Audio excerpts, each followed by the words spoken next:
तर मित्रांनो नमस्कार. मी तुमचा स्वाद सम्राट सिद्धू तुम्हा सगळ्यांचं स्वागत करतो आजच्या व्हिडिओमध्ये. तुमच्यापैकी सगळ्या लोकांनी ना गाड्यावरती चाट किंवा भेळच्या रेसिपीज खाल्लेला असाल, बरोबर की नाही? आणि तुम्ही मला सांगा या रेसिपीज मध्ये ना कोणते पदार्थ खूप महत्त्वाचे असतात हे मला कमेंट करून नक्की सांगा. आणि मित्रांनो तुम्हाला मी सांगतो की माझ्या मते या रेसिपीज मध्ये दोन चटण्या खूप महत्त्वाच्या असतात. एक म्हणजे लालवाली जी आंबट गोड असते आणि दुसरी हिरवी चटणी. या दोन ज्या चटण्या असतात ना प्रत्येक चाट रेसिपीमध्ये आणि भेळच्या रेसिपीमध्ये ना खूप महत्त्वाचे असतात. कारण या चटण्यामुळेच या रेसिपीज ना एकदम मस्त टेस्टी आणि भन्नाट अशी चव येते. आता तुम्हाला काय वाटतं मला कमेंट करून नक्की सांगा. आणि हो मित्रांनो, आजची जी रेसिपी आहे ना या दोन चटण्याची रेसिपी आपण बघून घेणार आहोत. आणि ते पण एकदम झटपट अशी आणि एकदम साध्या सोप्या पद्धतीने.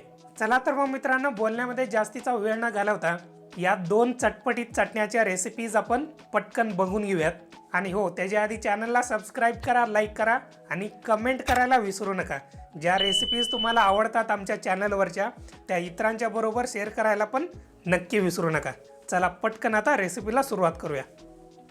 तर मित्रांनो, सगळ्यात आधी आपल्याला चिंच आणि खजूर जे आहे ना पाण्यामध्ये भिजत ठेवायचं आहे. तर त्यासाठी सगळ्यात आधी एका मोठ्या बाउलमध्ये मी 1 वाटी चिंच घेतोय आणि त्याचबरोबर 1 वाटी खजूर घेतलेले आहे आणि खजुराच्या बिया मी आधीच काढून घेतलेले आहेत. आणि आता यामध्ये टाकून घ्यायचं आहे एकदम मस्त गरमागरम असं पाणी. आता हे जे चिंच आणि खजूर आहे ना गरम पाण्यामध्ये कमीत कमी आपल्याला 1 तासासाठी भिजून घ्यायचं आहे. चांगला मऊदार असा भिजला पाहिजे.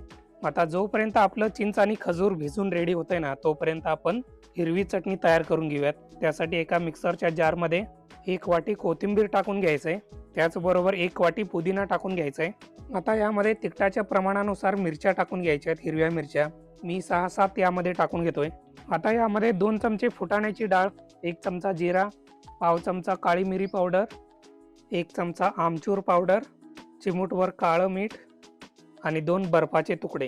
आता हे सगळं मिक्सरच्या जारमध्ये टाकून झाकण बंद करून घ्यायचं आणि मिक्सरला लावून एकदम बारीक अशी पेस्ट तयार करून घ्यायची.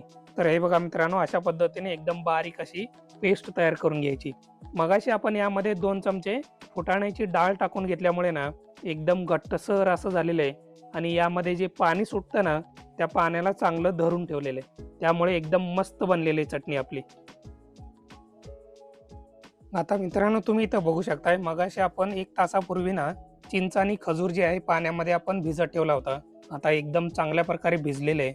बघा, चिंच पण चांगल्या प्रकारे भिजलेले आणि खजूर पण एकदम मऊदार असा भिजलेले. आता या चिंच आणि खजुराचा ना आपल्याला पेस्ट तयार करून घ्यायचा आहे. त्यासाठी मिक्सरच्या जारमध्ये टाकून मिक्सरला लावून एकदम बारीक अशी पेस्ट तयार करून घेतो.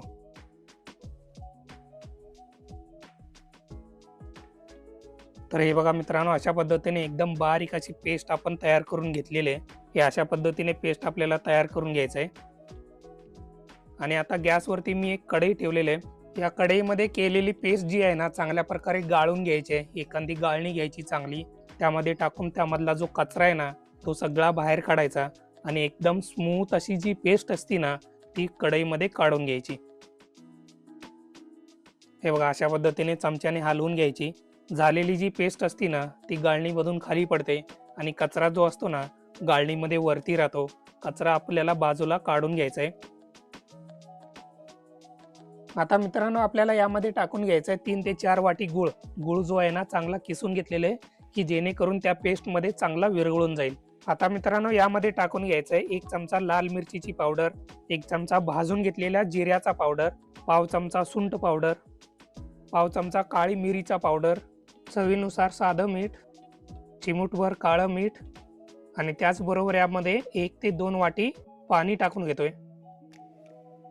आता गॅस चालू करून घ्यायचा आहे. गॅस चालू करून सगळ्यात आधी चमच्याने हलवून घ्यायचं आहे आणि आतमधलं जे गूळ आहे ना संपूर्णपणे वितळवून घ्यायचं आहे, विरघळवून घ्यायचं आहे. एकदा का आतमधला गूळ जे आहे ना चांगल्या प्रकारे वितळल्यानंतर 20 ते 25 मिनिटासाठी चांगल्या प्रकारे याला शिजवून घ्यायचं आहे की जेणेकरून यामधलं जे पाणी आहे ना 15 ते 20% पाणी आटलं पाहिजे. एवढं चांगलं शिजवून घ्यायचं आहे.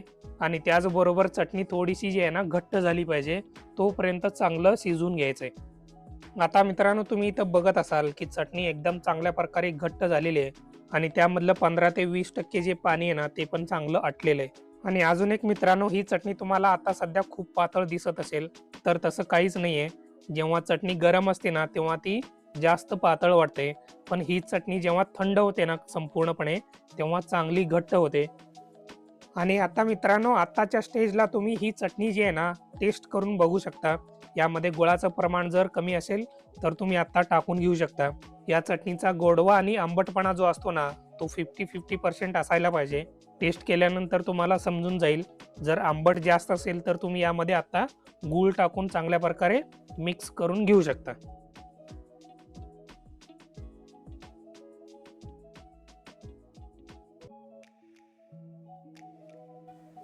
मग काय मित्रांनो, कशा झाल्यात दोन्ही चटण्या? एकदम मस्त झाल्यात की नाही? चवीला एकदम अप्रतिम झालेले आहेत.